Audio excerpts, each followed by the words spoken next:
کیا آپ جانتے ہیں کہ مسلمان ذی الحج کے پہلے 9 دنوں کے روزے کیوں رکھتے ہیں؟ یہ اس لیے دوستو کیونکہ ان میں سے ہر دن میں ایک بہت بڑا واقعہ پیش آیا ہے، اس کے پیچھے ایک تاریخ اور ایک سبق ہے، اور ایسا کسی دوسرے دنوں میں پورے سال میں نہیں ہوا ہے۔ کیوں؟ کیونکہ اس کے پیچھے ایک روایت پیش کی جاتی ہے، اور اس روایت کی حقیقت کیا ہے اور ان 9 دنوں میں روزے رکھنے کی فضیلت پر مبنی جو میسیجز سرکولیشن میں ہیں ان کی سچائی کیا ہے، آپ کا بھائی محمد عاقل نور ٹی وی جدہ سے پیش کرنے کی سعادت حاصل کر رہا ہے، اس امید پر کہ آپ اسے اخیر تک دیکھیں گے، سنجیدگی سے سنیں گے، اور ہر اس میسج کو چاہے بھیجنے والا کوئی بڑا ڈاکٹر ہی کیوں نہ ہو۔ میرے پاس یہ میسج آیا اور مجھے بڑی حیرت ہوئی کہ ایک تعلیم یافتہ شخص جو باقاعدہ طور پر بہت اچھے کام اور کارنامے انجام دیتا ہو، لیکن سوشل میڈیا کی اس بھیڑ میں جہاں جھوٹ اور سچ کو خلط ملط کر کے لوگوں کو گمراہ کیا جا رہا ہے، ایک ایسی سیکھ یا ایک ایسی تعلیم وجود میں آ رہی ہے کہ جناب آپ اور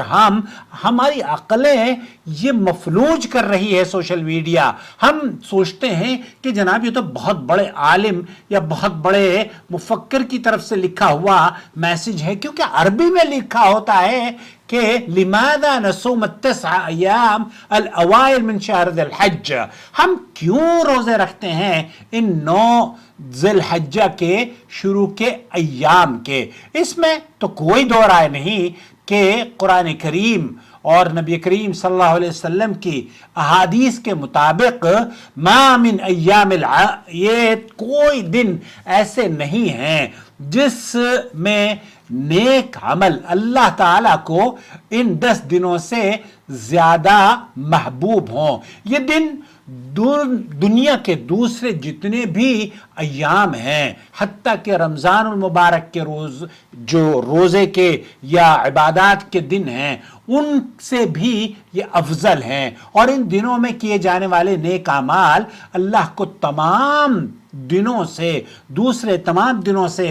افضل اور زیادہ محبوب ہیں۔ ان کی فضیلت صحیح احادیث میں وارد ہوئی ہے۔ ان احادیث میں سے سب سے صحیح اور مشہور روایت جسے امام بخاری نے اپنی صحیح حدیث نمبر 969 پر نقل کیا ہے، ابن عباس رضی اللہ تعالی عنہما نبی کریم صلی اللہ علیہ وسلم سے روایت کرتے ہیں، آپ نے فرمایا کوئی دن ایسا نہیں جن میں نیک عمل ان دنوں یعنی 10 ذی الحج سے افضل ہو۔ صحابہ نے عرض کیا جہاد بھی نہیں اللہ کے رسول؟ آپ علیہ السلام نے فرمایا جہاد بھی نہیں، سوائے اس شخص کے جو اپنی جان اور مال کو خطرے میں ڈال کر نکلا اور کچھ بھی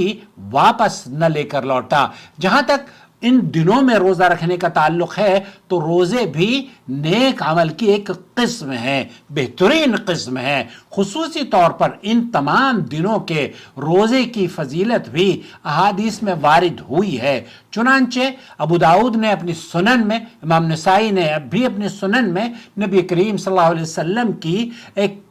حدیث پیش کی۔ ایک زوجہ مطہرہ نبی کریم صلی اللہ علیہ وسلم سے وہ روایت کرتی ہیں، فرماتی ہیں رسول اکرم صلی اللہ علیہ وسلم ذی الحج کے ابتدائی 9 دنوں کے روزے رکھا کرتے تھے۔ علامہ البانی رحمۃ اللہ علیہ نے اس حدیث کو سنن ابو داؤد میں نقل کیا ہے۔ سائل یا اس طرح کے جو سوشل میڈیا پر جو واقعات پیش کیے جاتے ہیں ان میں ہر طرح کی ایک ایک دن کو لے کر الگ الگ فضیلت بیان کی جاتی ہے، اور اس میسج میں جہاں یہ کہا گیا ہے کہ جناب یکم ذی الحج کو آدم علیہ السلام کی توبہ قبول ہوئی تھی، اور 2 ذی الحجہ کو یونس علیہ السلام کی توبہ قبول ہوئی تھی، دعا قبول ہوئی تھی، پھر 3 ذی الحجہ کو ذکر علیہ السلام کو بیٹا ملا، 4 ذی الحجہ کو عیسیٰ علیہ السلام پیدا ہوئے، 5 ذی الحجہ کو موسیٰ علیہ السلام پیدا ہوئے اور پھر ہر دن کے لیے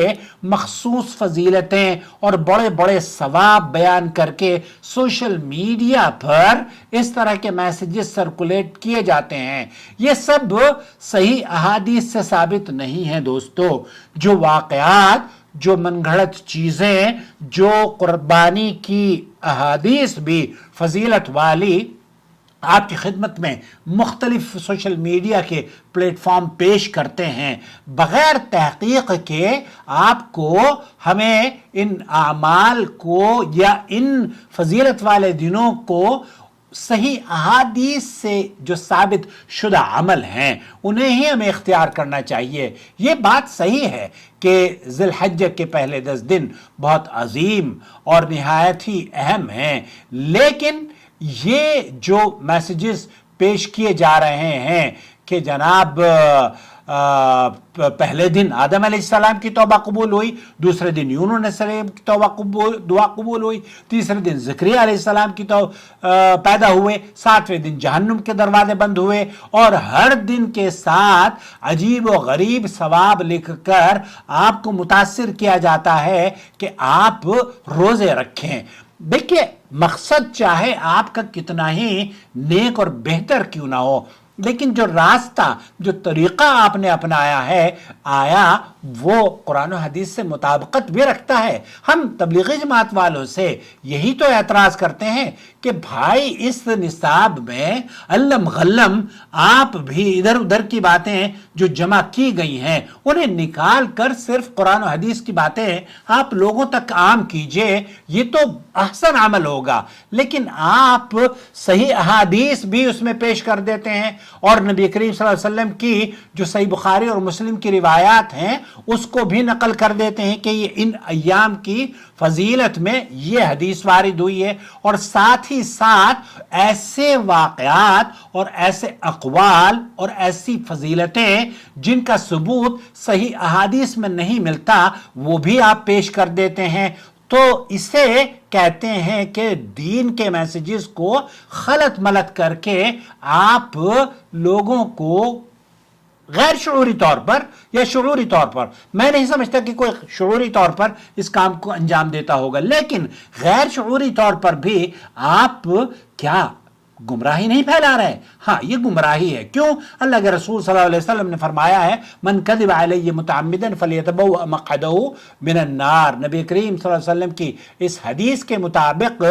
جس نے جان بوجھ کر میری طرف جھوٹی بات منسوب کی وہ اپنا ٹھکانہ جہنم میں بنا لے۔ البتہ یہاں یہ بات سمجھنے کی ہے کہ یوم عرفہ کے روزے کے بارے میں مجھے اللہ کے رسول صلی اللہ علیہ وسلم کی وہ حدیث صحیح مسلم کے موجود ہے، اللہ کے رسول صلی اللہ علیہ وسلم نے فرمایا کہ مجھے اللہ سے امید ہے کہ عرفہ کے دن کا روزہ پچھلے اور اگلے 1 سال کے گناہوں کا کفارہ بن جائے گا۔ اس میں تو صحیح احادیث کو بھی بہت سے سوشل میڈیا کے پلیٹ فارم ایسے ہیں کہ پہلے آپ کو صحیح حدیث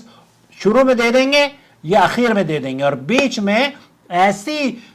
وہ قصے اور کہانیاں اور فضیلتیں پیش کریں گے جن کا کوئی ثبوت صحیح احادیث میں نہیں ملتا۔ ہمیں اللہ کے رسول صلی اللہ علیہ وسلم کے صحیح مسلم میں اللہ کے رسول صلی اللہ علیہ وسلم نے جھوٹے کی نشانی یہ بیان فرمائی ہے کہ آپ کے پاس جو چیز آتی ہے وہ بغیر تحقیق کے آپ لوگوں میں اسے شیئر کرنا شروع کر دیتے ہیں، اور یہ سوشل میڈیا کی بیماری ہے۔ یہ کئی علماء کو میں نے ٹوکا، پچھلے دنوں بھی کہ ایک عالم دین کو میں نے ٹوکا کہ آپ اس بیماری میں مبتلا نہ ہوں، یہ فنگر ٹپس کی بیماری، فارورڈ کرو فارورڈ کرو فارورڈ کرو، یہ فارورڈ کرنا آپ جھوٹ کو نشر کرنے کے تعاون اور اس میں حصہ لیتے ہیں، اس لیے وہ باتیں فارورڈ کریں جن میں لوگوں کے لیے قال اللہ اور قال الرسول صلی اللہ علیہ وسلم کی دلیل سے چیزیں ثابت ہوں۔ اب لوگوں کو تمیز نہیں رہی کہ وہ تحقیق کر سکیں۔ آج جو بھی ادھر ادھر کی باتیں آتی ہیں اور آپ دیکھتے ہیں کہ جناب یہ تو بہت ہی ریلائبل سورس سے آ رہی ہے اور جناب اس کو آپ ادھر ادھر شیئر کرنا شروع کر دیتے ہیں، ایسا ہرگز مت کیا کریں پلیز۔ یہ دین کی کوئی خدمت نہیں ہے، یہ بلکہ آپ سماج کو بربادی کی طرف دھکا دینے کے مترادف عمل ہے۔ اس لیے دین کا کام بالکل کریں، ہم یہ نہیں کہتے ان لوگوں کی طرح کہ آپ دین کی دعوت نہ دیں، دین کی دعوت دیں، لیکن علی وجہ البصیرہ، اس چیز کی دعوت دیں کہ جو نبی کریم صلی اللہ علیہ وسلم سے ثابت ہو۔ اللہ تعالیٰ آپ سے پوچھ بیٹھے تو کیا آپ یہی کہیں گے یہ تو فلاں آدمی نے مجھے بھیجا تھا، فلاں ڈاکٹر، فلاں علامہ، فلاں؟ ارے بھائی، اللہ کے لیے یہ یاد رکھ لیں کہ ہر سوشل میڈیا کا جو میسج آپ کے پاس آ رہا ہے وہ سچائی پر مبنی نہیں ہوتا، اس لیے اپنا بہت خیال رکھیں۔ سچی بات چاہے مختصر ہو وہ اللہ کے نزدیک محبوب ہے، اور جھوٹی روایت چاہے کتنی ہی جذباتی کیوں نہ ہو دین نہیں بن سکتی، وہ خرابی تو پیدا کر سکتی ہے۔ اپنی رائے سے ہمیں ضرور نوازیے گا، اور ہمیں اس بات کی امید ہے کہ اس ویڈیو کو دیکھنے کے بعد آپ دوسروں کے ساتھ شیئر بھی کریں گے۔ شکریہ۔